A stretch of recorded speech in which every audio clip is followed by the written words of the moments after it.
અંકલેશ્વરના બાકરોલ ગામ ખાતે બારિયા પરિવાર મકાનનું વાસ્તુ પૂજન કરી ગૃહ પ્રવેશ કરી બીજા દિવસે સવારે ગૃહ બંધ કરતા જ તસ્કરો ગૃહ પ્રવેશ કરી 3.39 લાખ ચોરી કરી ફરાર થઈ ગયા હતા.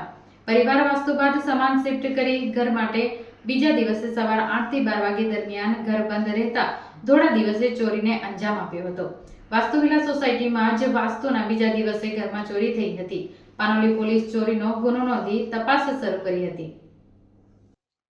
અંકલેશ્વર તાલુકાના બાકરોલ ગામ ખાતે નવનિર્મિત પામેલ વાસ્તુ વિલા સોસાયટી મકાન નંબર 21માં અજયભાઈ બારિયાએ 18મી ફેબ્રુઆરીના રોજ ગૃહ પ્રવેશ કર્યો હતો અને સામાન સેટ કરી તેઓ રાત્રિ રોકાણ કરી 19 ફેબ્રુઆરીના સવારે 8 થી 12 વાગે દરમિયાન ઘર બંધ કરી કામ અર્થ ગયા હતા. તે દરમિયાન તસ્કરો તેમના મકાનની પાછળની બારી ખોલી ઘરમાં પ્રવેશ કર્યો હતો અને સામાન વેરવિખેર કરી તિજોરી અને કબાટમાં રહેલા સોના ચાંદીના દાગીના કિંમત રૂપિયા 3,21,700 અને રોકડા 8,000 મળી કુલ 3,39,700 રૂપિયાની ચોરી કરી ફરાર થઈ ગયા હતા.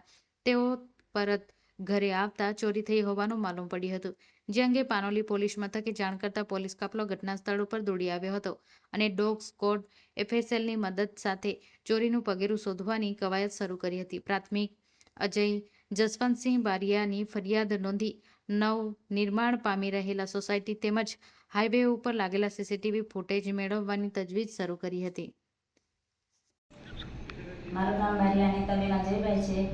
હું બાકરોલ ગામમાં રહું છું અને વાસ્તુ વિલા સોસાયટીમાં રહું છું. મારા ઘરે સોમવારે 17 તારીખે વાસ્તુ હતું અને અમે સાંજે બધું સામાન છે તો અહીંયા શિફ્ટ કર્યું અને સાંજે 7:30, 8:30 વાગે જેવું સામાન શિફ્ટ કર્યો અને અમે એક જ રાત ઊંઘ્યા છે અહીંયા અને બીજા દિવસે 8 થી 12ના ગાળામાં આ ચોરી થઈ છે.